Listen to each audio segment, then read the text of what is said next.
आज हम देखेंगे अनुपात कैसे हल किया जाता है। अनुपात का पहला सवाल है, देखिए 3a बराबर 5b बराबर 2c। तो a अनुपात b अनुपात c ज्ञात कीजिए। ठीक है, इसका मान निकालना है हमें। 3a बराबर 5b बराबर 2c। ठीक है, ये दे रखा है। अब देखिए यहाँ पर 3a के बराबर रखेंगे हम 5b और 5b के बराबर 2c रखेंगे। ठीक है, 3a बराबर 5b, यहाँ पर देखिएगा 3a के बराबर 5b रखेंगे, 3a बराबर 5b। अब देखिए यहाँ पर v ये दिखाई दे रहा है, b इसके नीचे आ जाएगा a के। ठीक है, और यहाँ 3a 5 के नीचे आ जाएगा। जैसे a अपॉन v, यहाँ पर देखिए ये b इधर था तो इसके नीचे आ जाएगा ये। ठीक है, a के नीचे लिखेंगे a अपॉन v बराबर 5 अपॉन 3। ये 3 था यहाँ पर, 3 इसके 5 के नीचे आ जाएगा। ठीक है, अब देखिएगा a अपॉन b बराबर 5 अपॉन 3, ये हो गया। अब उसके बाद a अपॉन b के लिए हम अनुपात में किस तरह लिखेंगे, a अनुपात b। ठीक है, इस तरह लिखेंगे बराबर 5 अपॉन 3 के लिए अनुपात में किस तरह लिखेंगे, 5 अनुपात 3। ठीक है, इस तरह लिख दिया हमने। अब उसके बाद देखिएगा यहाँ पर a अनुपात b का मान हमने कितना निकाल लिया, 5 अनुपात 3। ठीक है, अब उसके बाद देखिएगा यहाँ पर 5b बराबर 2c रखेंगे। ठीक है, यहाँ पर हम b अनुपात c का मान निकाल सकते हैं इससे। देखिएगा 5b बराबर 2c ये रखा। अब यहाँ पर देखिएगा b के अपॉन में कितना आ जाएगा, c लिख देंगे। ठीक है, और 2 के अपॉन में कितना आ जाएगा, 5। देखिए यहाँ पर यहाँ ये अपॉन में आ जाएगा इसके, b अपॉन c बराबर 2 अपॉन 5। अब यहाँ पर इसके लिए किस तरह लिखेंगे अनुपात में, b अनुपात c और इसके लिए बराबर 2 अनुपात 5। ठीक है, इस तरह लिख दिया। b अनुपात c का मान कितना आ गया, 2 अनुपात 5। अब यहाँ पर देखिएगा उसी सवाल की तरह हो गया जो हमने पहले किया था कि a अनुपात v और b अनुपात c। ठीक है, अब यहाँ पर देखिएगा b का मान सेम दे रखा है क्या, b का मान यहाँ पर 3 दे रखा है और यहाँ पर b का मान 2, तो सेम नहीं है। तो हमें यहाँ पर b का मान निकालना पड़ेगा। v का मान निकालने के लिए देखिएगा a अनुपात v लिख दिया। उसके बाद b के नीचे हम क्या लिखेंगे, b अनुपात c। ठीक है, b अनुपात c। अब यहाँ पर इसका मान रखेंगे 5 अनुपात 3, यानी कि a अनुपात v का मान कितना है, 5 अनुपात 3। तो यहाँ पर 5 अनुपात 3 रख दिया। अब यहाँ पर देखिएगा b अनुपात c है, इसका मान क्या है, 2 अनुपात 5।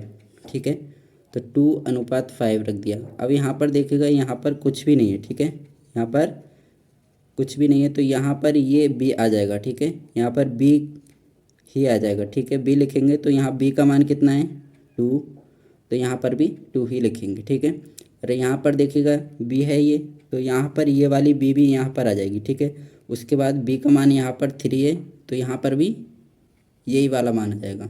तो कितना हो जाएगा 5 अनुपात 3 अनुपात 3। ठीक है, ये हो जाएगा ऊपर, और नीचे 2 अनुपात 5। ठीक है, ये हो जाएगा।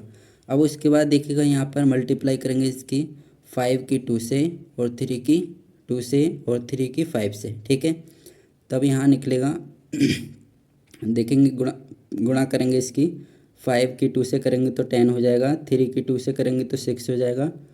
देखिए 3 की 5 से करेंगे तो 15 हो जाएगा। ठीक है, तो ये देखिए a अनुपात b अनुपात c के मान कितना आ गया, 10 अनुपात 6 अनुपात 15। ठीक है, ये आ गया। दूसरा सवाल दे रखा है, देखिए हमारा दूसरा सवाल दे रखा है, देखिए हमारा a अनुपात b बराबर 1 अनुपात 2, v अनुपात c बराबर 5 अनुपात 6, c अनुपात d बराबर 24 अनुपात 25। ठीक है, ये दे रखा है। हमें निकालना क्या है, a अनुपात v अनुपात c अनुपात d। ठीक है, ये निकालना है हमें। अभी तक हमने निकाला था a अनुपात v अनुपात c। ठीक है, इतना ही निकाला था, लेकिन अब इसमें हमें d भी निकालना है। यहाँ पर देखिएगा c अनुपात d इसका मान दे रखा है।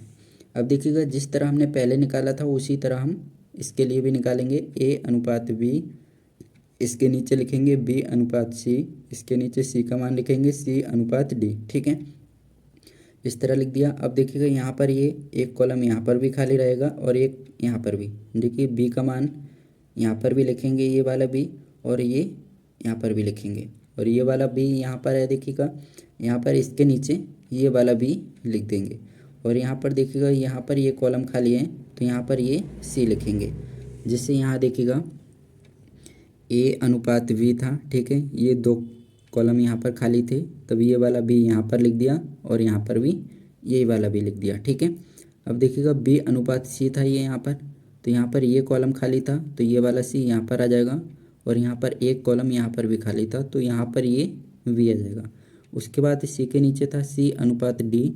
अब सी यहाँ पर है देखिएगा, तो यहाँ पर ये दोनों कॉलम खाली हैं तो ये वाला सी यहाँ पर भी आ जाएगा, उसके बाद यहाँ पर भी आएगा, ठीक है, यही वाला, जिससे इसका मान रखते हैं देखिएगा ए अनुपात वी, ठीक है। ए अनुपात वी का मान 1:2, ठीक है, ये रखा। अब उसके बाद बी अनुपात सी 5:6, ठीक है। सी अनुपात डी का मान 24:25, ये रख दिया। अब उसके बाद देखिएगा यहाँ पर दोनों कॉलम ये खाली थे तो उसके बाद क्या करेंगे, 2 यहाँ पर ये वाला लिख देंगे और ये वाला 2 यहाँ पर भी लिखेंगे, ठीक है। अब यहाँ पर 5:6 था, ठीक है। यहाँ पर ये कॉलम खाली था तो यहाँ पर भी यही 6 आ जाएगा, ठीक है, ये यहाँ पर लिखेंगे। अब उसके बाद 24:25 था। अब यहाँ पर ये दोनों कॉलम खाली थे तो यहाँ पर ये 24 दिखाई दे रहा है तो यहाँ पर भी 24 आ जाएगा और यहाँ पर भी 24, ठीक है। अब इनकी आपस में हम गुणा करेंगे, तब देखिए गुणा करते हैं तो 1 की 5 से और 5 की 24 से करेंगे तो कितना हो जाएगा, 120 हो जाएगा। उसके बाद देखिएगा 2 की 5 से, 5 की उसके बाद 24 से करेंगे, ठीक है, तो 240 हो जाएगा। उसके बाद 2 की 6 से और उसके बाद 24 से करेंगे तो 24 × 12 इस तरह लिख देंगे। उसके बाद 2 की 6 से करेंगे और उसके बाद 25 से करेंगे, इस तरह 25 × 12, ठीक है, इस तरह लिख दिया। उसके बाद देखिएगा यहाँ पर 12 से ये भी डिवाइड हो रहा है, यहाँ पर ये भी डिवाइड होगा, यहाँ पर ये भी हो जाएगा, यहाँ पर ये भी, ठीक है। तो 12 से हम डिवाइड करेंगे इसके लिए, तब देखिएगा यहाँ पर 12 ये कैंसिल हो गया और यहाँ पर भी ये कैंसिल हो गया 12, और उसके बाद यहाँ पर 12 के लिए डिवाइड किया तो कितना 20 हो जाएगा, ठीक है। यहाँ पर 120 है तो कितना हो जाएगा 10, ठीक है। अब उसके बाद देखिएगा यहाँ पर 10:20:24:25, ठीक है। तो ये किसकी वैल्यू है, देखिए ए अनुपात बी अनुपात सी अनुपात डी, ठीक है। इसका मान कितना है 10:20:24:25, ठीक है। उसके बाद ये किसी से नहीं कटेगा तो यही इसका आंसर हो गया।